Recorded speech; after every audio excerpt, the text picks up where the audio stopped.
भूखा शैतान। सूखा पड़ने के कारण एक गांव पूरी तरह से बर्बाद हो गया। उस गांव में एक भी इंसान जिंदा नहीं बचा। गांव को पानी देने वाला पुराना कुआं भी सूख चुका था।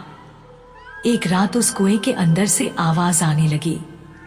कुएं के अंदर एक चुड़ैल अपनी आखिरी सांस ले रही थी और उसने कुछ ही पल पहले के बच्चे को जन्म दिया था। वो बच्चा भूख से बहुत तेज बुरी तरह से रो रहा था, पर चुड़ैल उसे दूध नहीं पिला सकती थी क्योंकि भूख के कारण वो मरने वाली थी। उसने अपने बच्चे को ऊपर उठाया और पूरा जोर लगाकर कुएं के बाहर फेंक दिया।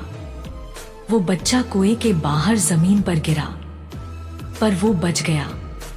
चुड़ैल बोला, मैं अब जिंदा नहीं बचूंगी, लेकिन मुझे वचन दे कि तू मेरा बदला जरूर लेगा। भूखा शैतान बनकर सबको खा जाएगा।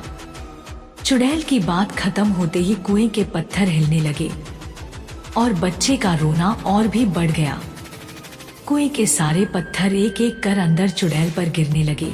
चुड़ैल की भयानक चीखें निकल रही थी। देखते ही देखते पूरा कुआं पत्थरों से ढक गया। चुड़ैल के मरने के बाद वो बच्चा रोते रोते वहां से गायब हो गया और फिर कभी नहीं दिखा। उस गांव से बहुत दूर दूसरे गांव में एक व्यक्ति की मौत हो गई और लोग उसे जलाने के लिए ले जा रहे थे। सब विधियां पूरी हो चुकी थी और अब उसे अग्नि देने ही वाले थे। एक आदमी ने उसे अग्नि दी। आसपास बहुत लोगों की रोने की आवाज आ रही थी। अचानक वो रोता हुआ शैतानी बच्चा उड़ता हुआ आया और लाश के अंदर घुस गया। ये घटना इतनी तेज हुई कि किसी को कुछ समझ नहीं आया कि आखिर हुआ क्या।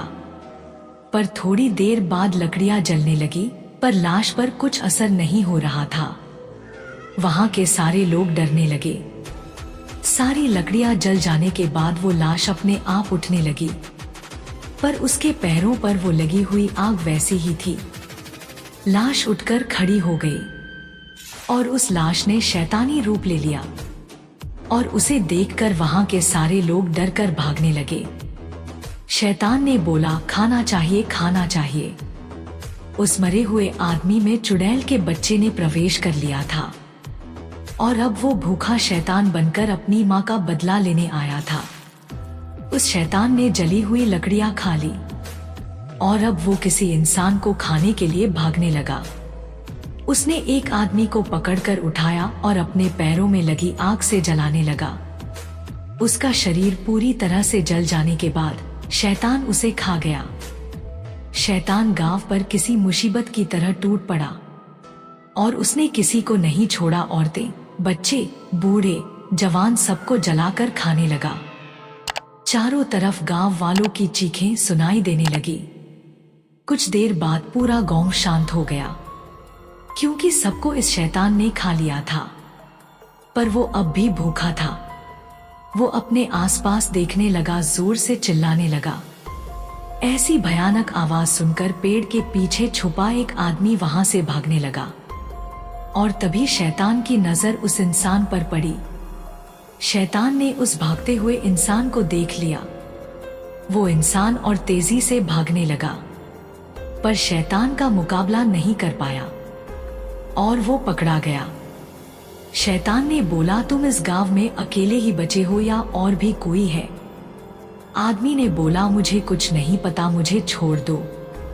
शैतान ने बोला, मेरी भूख अभी तक शांत नहीं हुई है, इसलिए मैं तुम्हें नहीं छोड़ सकता। आदमी ने बोला, मुझे खाने के बाद तुम क्या खाओगे और किसे खाओगे? शैतान सोच में पड़ गया। फिर अचानक उसे एक बात याद आई। शैतान ने बोला, तुम उसकी चिंता मत करो, मेरी भूख सिर्फ इंसानों की मोहताज नहीं, मैं जानवरों को भी खा सकता हूँ। आदमी ने बोला, तो जाओ जानवरों को खाओ और मुझे छोड़ दो, मैं तुम्हारे पैर पड़ता हूँ। जैसे ही वो आदमी शैतान के पैर पकड़ने के लिए नीचे झुका, पैरों की आग ने उसे जलाना शुरू कर दिया और थोड़ी ही देर में वो पूरी तरह से जल गया। शैतान ने बोला, मूर्ख इंसान, खुद ही मेरी आग से जल गया। शैतान उस इंसान को भी खा गया, पर उसकी भूख अभी तक शांत नहीं हुई थी। शैतान ने बोला, और खाना चाहिए। इंसानों को खाने के बाद वो शैतान अब खेतों की तरफ बढ़ा। उसने सारे खेतों में आग लगा दी, जिसमें बहुत से पेड़ और जानवर जल गए। वो उन सबको खा गया, पर फिर भी उसकी भूख शांत नहीं हो रही थी। ऐसा करते करते वो शैतान सारा गांव खा गया। जमीन पूरी तरह से जल गई थी। इतने में एक गाड़ी आकर उस शैतान के सामने रुक गई। उसमें से एक लड़का उतरा और डर की निगाहों से उस शैतान को देखने लगा। लड़का ने बोला, ताऊ जी, ये आपको क्या हो गया है? मुझे तो आपके मरने की खबर दी गई थी, लेकिन आप तो। शैतान ने बोला, और खाना? शैतान की आवाज सुनकर लड़का बहुत डर गया और पीछे जाने लगा। लड़का ने बोला, आपकी आवाज तो ऐसी नहीं थी और आपके पैर जल रहे हैं। शैतान ने बोला, मेरे पास आओ। लड़का भागने लगा, पर उस शैतान ने उसे पकड़ लिया और उसे आग से जलाने लगा। लड़के के चिल्लाने की आवाज दूर दूर तक गूंज रही थी। शैतान उसे खा गया। लड़के को खाने के बाद उसकी नजर उसकी गाड़ी पर पड़ी। उसने गाड़ी पर छलांग लगाई और गाड़ी को जलाने लगा। जैसे ही गाड़ी ने आग पकड़ी, थोड़ी ही देर में गाड़ी फट गई। गाड़ी के साथ साथ शैतान के शरीर के भी टुकड़े टुकड़े हो गए और वो बच्चा उस शरीर से बाहर आ गिरा। वो शैतानी बच्चा अभी भी भूख के मारे जोरों से रो रहा था और उसकी आवाज उस वीरान जगह पर गूंजने लगी।